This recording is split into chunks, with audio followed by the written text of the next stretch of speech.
Alright, let's see. This is just a test. I don't know if I'm actually going to use this, but I came out, hiked in the desert today, and wanted to test this idea for a podcast. My idea is to hike out into nature somewhere and to talk about something. And in the past, it was always about spirituality or just like topics that I would write articles about. I wanted to test one out today, just a really quick and simple thing that maybe sounds ridiculous, but had this question pop up for me last week. And it's something that I've thought about before. And it's actually what influenced me to sort of form my life the way that I am living, which is pretty nomadic and rustic. I seek adventure, and I don't really pursue material things. I decided that I don't need much to be happy, and it's just way more fun to collect memories instead of material. So the question is, do we need society? What do you think? Do we need society? I think that we do. And the last 8 years of my life, I have been rambling and trying to avoid society at all costs. Just wanted to exit the matrix, but I figured that it's not, I don't know, it's really fun for a little bit of time, but it gets old and then you get really lonely. And I would always seek out friendships on the internet, and it worked for a little bit, but you really do need people. You need people to have a purpose in life, and you need people to feel loved. It's a very fundamental thing as a human being to be loved and to love others, and it gives you a sense of purpose. And without that, life is really hollow. So the reason why this came up last week was because I rewatched the movie Into the Wild. And I've only ever watched the film. I've never read the books or anything. And I've never gotten super deep into this story. But the first time I watched this movie was 11 years ago. It was about 10 years ago.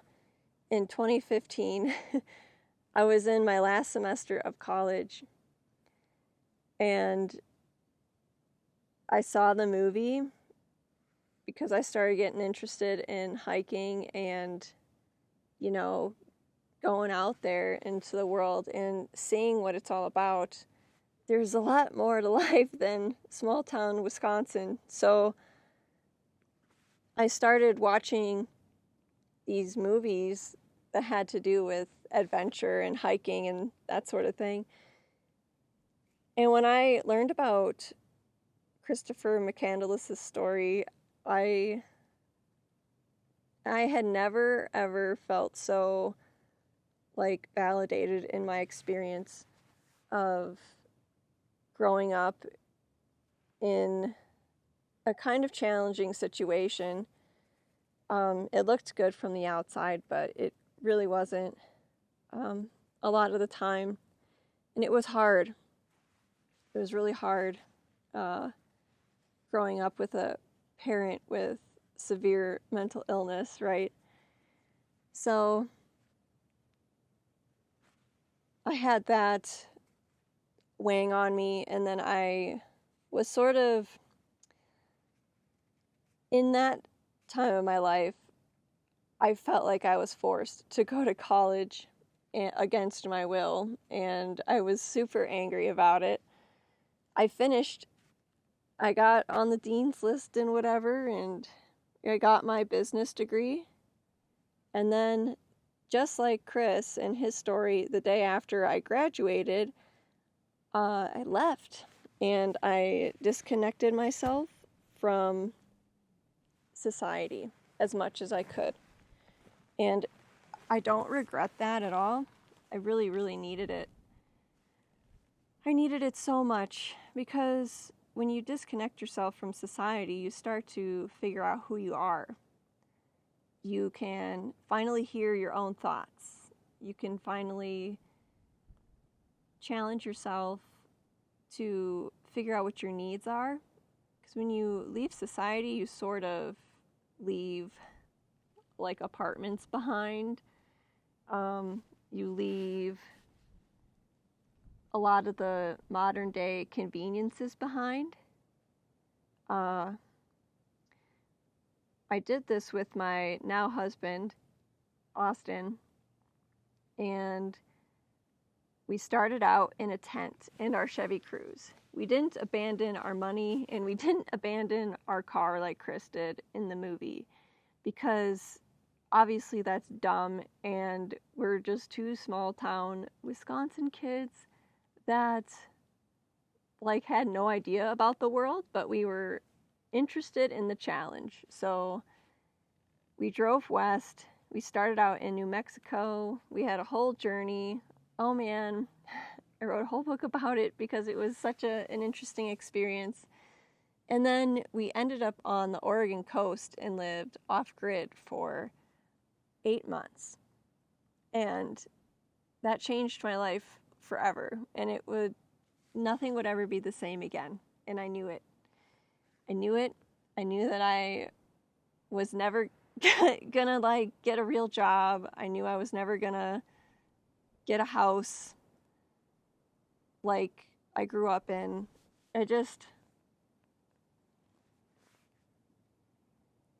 Leaving society really shows you where the problems of society are and what we are forgetting as humans, and like the community and taking care of each other. It really bothered me in college that we were taught basically to manipulate people into buying things that they didn't need, and that was considered okay. Like, that made me really upset. And I wasn't a fan of the 9 to 5 and overworking and like forgetting about your emotions and your feelings and spirituality and that sort of thing. Like, that's all really important stuff. So my journey of leaving society brought me into the desert where I live now, but I live in society because since we lived in Oregon, this has just been a really long journey. So it's not going to be worth it to tell you all right now the whole story, but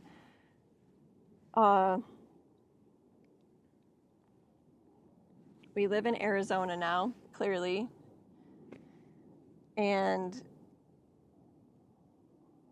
we ended up loaning. We bought a camper on loan, and we are living in it full time at an RV park. So we live with people now around us when we really haven't done that too much in our lives as adults. And even when I was growing up, we had neighbors, but they were far away. So it wasn't,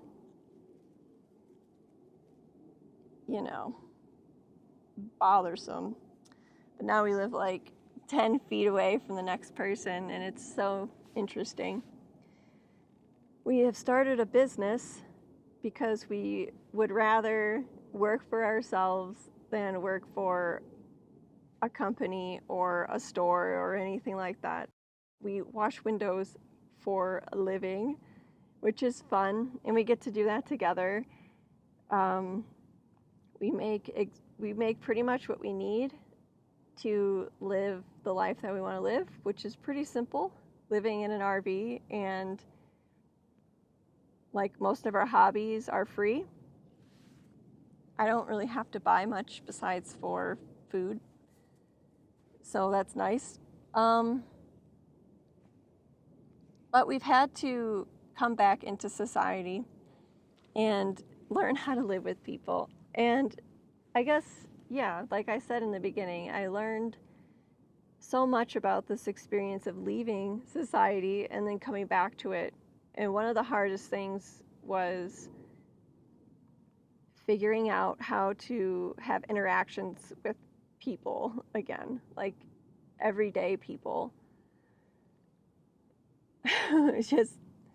It was something else, because we were living pretty isolated for a number of years, and then I would always like take care of Airbnbs for money, but now we have clients and we have to have relationships with people, and I'm in some community groups. I'm in a concert band and a skate club, so there's a whole new like community and friend element into my life that I didn't have before. And even though it's hard, it's worth it. I wrote this article a few months ago called The Introvert's Guide to Creating a Social Life. And I wrote this for anyone else out there that really doesn't like being in society, but like you just know the cold hard truth that we need to figure out our own personal way of existing in society.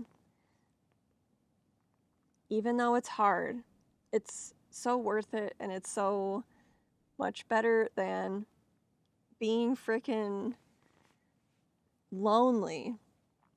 So lonely. I'll put that article down in the description if you want to read that.